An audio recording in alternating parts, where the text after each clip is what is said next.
Hello Star Wars fans, this is Septus Destroyers with another Star Wars The Clone Wars episode review, and I can't believe it, it's finally over. Season 4 of Star Wars The Clone Wars animated series comes to an end with the episode Revenge, which is the episode in this review.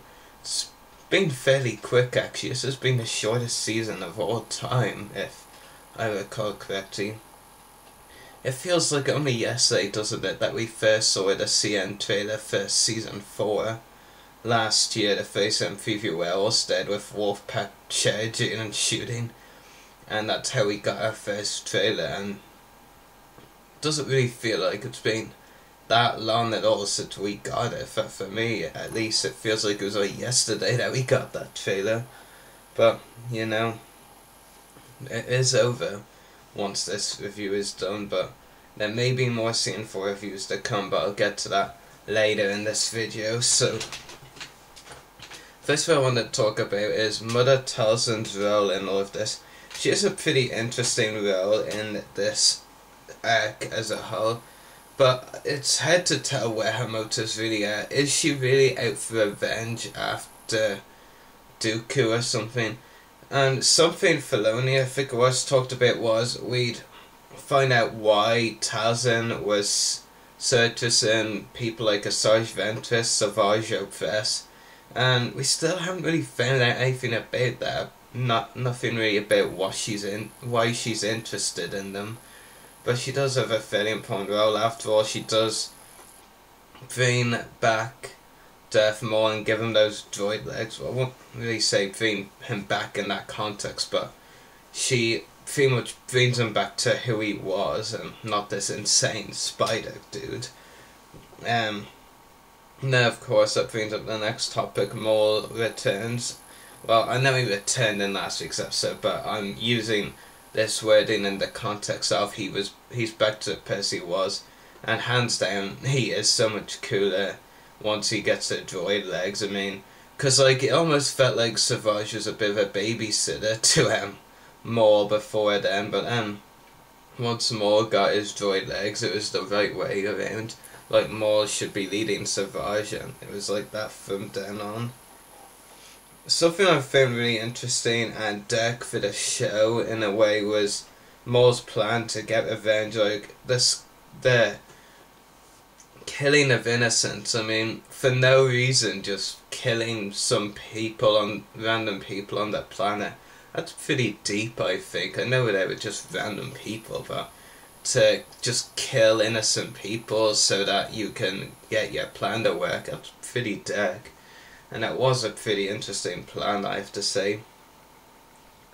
And then, of course, we come to the fighting scenes in this episode. You know, I'm in a mix with the fighting scenes. The first one with just Maul and Savage, kind of just Savage against Obi-Wan, was okay. It was good action, but it was kind of silly. But I'll get to that in a second. But the other one, which was Obi-Wan and Ventress vs Savage and Maul, that was epic. Among the best scenes of the show, definitely. And I'll actually talk about now why I didn't really enjoy the Savage v Maul v Obi-Wan one, I should say. It was pretty poor, to be honest, because, I mean, Savage isn't really still that good a fighter. Obi-Wan, top fighter, very good with a lightsaber. And, I mean, Savage wasn't even using both of his double blades. I mean, he was just using one of them. And Maul didn't even need to help. I mean, okay, Maul grabbed Obi-Wan's lightsaber. I'm sure Savage could have anyway, because he had one free hand as well. So, yeah, Obi-Wan was just defeated way too easy. I understand the way that they needed to defeat Obi-Wan to go on with the story, but it could have been done so much better and made him look like less of a weak fighter, to be honest with you. And next up, of course, is the Obi-Wan and Asajj Ventress team. It was a very interesting decision to make Ventress fight with Obi-Wan in this episode. Certainly, I really liked that decision and idea. I mean, after all, we always have these remarks, like in the Close movie, the remarks going between Obi-Wan and Ventress, so it was really interesting to see them on the same side as well now. That was pretty interesting. It was a good story, and it was really cool for me personally. Seeing Obi-Wan with a red lightsaber was something I couldn't imagine to this episode, but that was pretty awesome. Even though it was very short, he only had it for like 1 minute, maybe not even that much, but it was still pretty cool nevertheless. And I know some people have expressed their disappointment with the very ending of this episode, where Obi-Wan and Ventress talk a bit, then Savage and more. Well, it's a cliffhanger. It's supposed to be a build-up to what's to come in the show in the upcoming seasons, and to be honest, they keep seeming to be doing cliffhangers like that, or this sort of thing. Like, they have moments where they could kill this character here, and we won't have to see him again in the show. We could move on to some other story, namely a story to do with the actual war. Like on Barad was actually Pediclo's Mon Calamari, they had stuff to do with the war. But instead again, it's like, which is the miss for one? Ventress, when Dooku loomed above Ventress, Dooku could have killed her there. We wouldn't have any more of this Ventress story. I mean, if they did that, I wouldn't have come to really like Ventress's character, but yeah, it would have meant no more of this story really. Well, maybe still the Savage part, but not the Ventress part, like Massacre and Bounty, which actually are two of the best episodes of this season, in my opinion. And then A Friend in Need. They could have killed Free Vizsla and Death Watch right there, but they didn't. And we won't have to see any more of their story, but they survived, and as Filoni has recently stated, they're going to be getting a huge and one of the more important parts of season 5 next season. It's going to be a huge arc for them. I'm pretty intrigued to see where they're going with this, with Death Watch.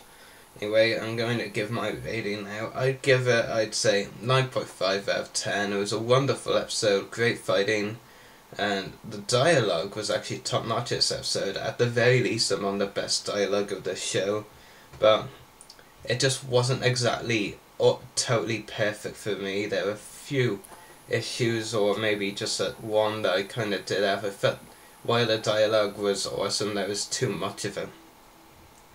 Anyway, and last but not least, before I conclude this review, pretty much, season 5. I mean, well, what happened to a season 5 trailer would be a good start. I mean, we're supposed to get one after the Cartoon Network airing of episode 22 of each season. Afterwards, a 3:37 preview, but enough to keep us excited and on the edge of our seat for the next season, and we didn't get one.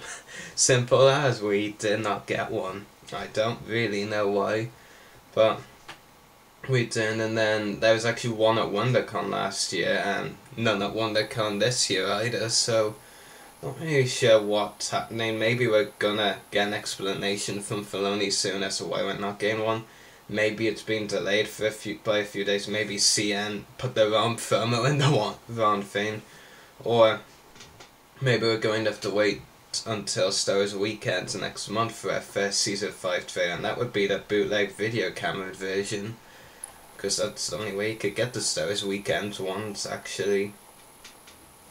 So at this point, I mean, we have heard a few things about season 5, such as Death Watch's arc. We also know through Tom Kane that we're going to be getting at least one episode of Yoda action, and the Stories.com trivia also confirmed that Embo and his Anuba / dog, it's really an Anuba, from Sida Rescue remodeled, like with new colouring in season 5, but yeah.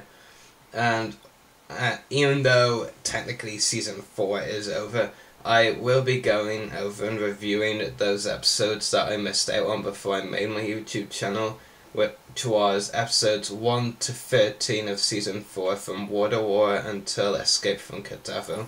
So keep an eye out for reviews on those. More figure reviews on their way. I've got another video coming soon about figures later today, and I hope you enjoy it. Anyway, hope you've also enjoyed this review, and may the Force be with you.